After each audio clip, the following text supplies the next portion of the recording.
मैं जयपुर की रहने वाली हूँ। जयपुर के एक छोटे गांव में रहती हूँ। असल में कल रात आया हुआ था कि जब मेरे पति घर पर नहीं थे, दिल्ली गए थे, और वैसे ही हमने खाना जल्दी बना लिया था। मम्मी पापा जल्दी सो गए थे और देवर जी अपनी पढ़ाई कर रहे थे। कुछ देर में मैं भी छत पर चली गई और फिर थोड़ी देर में लाइट चली गई और लाइट बहुत देर तक नहीं आई। रात के 11 बजे बज गए थे, लाइट नहीं आई तो नीचे कैसे सोती। मम्मी पापा दोनों को तो नींद आ चुकी थी, पर मुझे बहुत गर्मी लग रही थी। इस वजह से मैंने प्लान बनाया कि आज रात को छत पर ही सो जाएं। देवर जी भी बोले भाभी आप इधर ही सो जाओ, मैं भी सो जाता हूँ। मैंने सोचा आज ही सो जाती हूँ। नीचे से बिछौना लेकर आए और देवर जी के लिए भी बिछा दिया सीता, और अपने लिए भी थोड़ी बीच में जगह छोड़ फिर आराम से सो गई। नींद नहीं आ रही थी तो हम दोनों बात कर रहे थे। बात करते करते उन्होंने पूछ लिया कि भाभी आपको कोई बॉयफ्रेंड है? तो मेरा तो बॉयफ्रेंड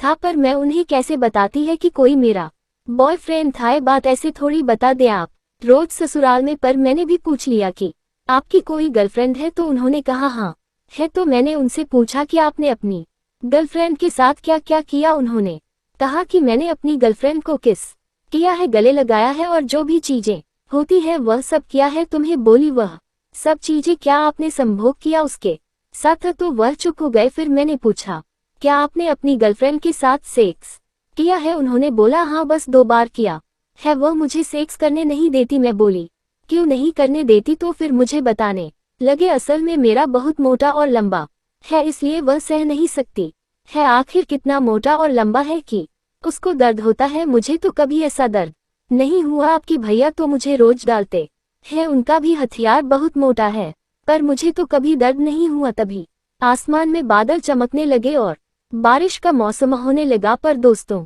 सच बताऊं, मेरे मन में भी बादल गरज रहे थे और बिजली कड़क रही थी, क्योंकि यह सब सुनकर मेरे मन में आज रात रंगीन करने का मन होने लगा था। मुझे लगा कि बहुत दिन हो गए अपने पति से करवाते हुए, क्यों ना आज नए औजार का दीदार कर लो। दोस्तों तभी बारिश आ गई और देवर जी कहने लगे चलो भाभी नीचे। मैं बोली नीचे जाकर क्या होगा, इतनी अच्छी हवा चल रहा है, बारिश भी आ गई है, थोड़ा मजा भी लेते हैं, उसके बाद नीचे चले गए। तभी बारिश जोर जोर से होने लगी और मैम भीगने लगी, वह भी मेरे साथ ही भीगने लगे। उस दिन में ब्रा नहीं पहनी थी, जो नाइटी पहनी थी वह बड़ा ही सेक्सी था। जब बारिश से भीग रही थी तो मेरी नाइटी मेरे शरीर से चिपक गया था, पर लाइट जल रही थी, उसमें मेरा पूरा शरीर सेक्सी दिखने लगा। देवर जी बार बार मेरे संतों को निहार रहे थे। मैं समझ गई आज इनको भी मैं पागल कर दूंगी, क्योंकि मैं खुद पागल हो चुकी थी। मेरी बड़ी बड़ी गोल गोल संतरे का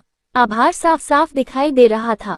जब बारिश में मेरा बदन भीग गया और मेरे कपड़े मेरे शरीर से चिपक गए तो दुनिया का कोई भी इंसान मुझे देखने से अपने आप को रोक नहीं सकेगा। मन में लड्डू जरूर पूछेंगे देवर जी मुझे बार बार घूर रहे थे, देख रहे थे। देव जी मुझे आज एक चीज बताओ, अगर आज रात को मैं आपकी बीवी बन जाऊं तो आपको कैसा लगेगा? देवा जी का मुंह खुला का खुला रह गया। जो चाहते थे वह पूरा होने वाला था, और जो मैं चाहती थी मुझे पूरा होने वाला था। क्योंकि वह चुपचाप हो गए तो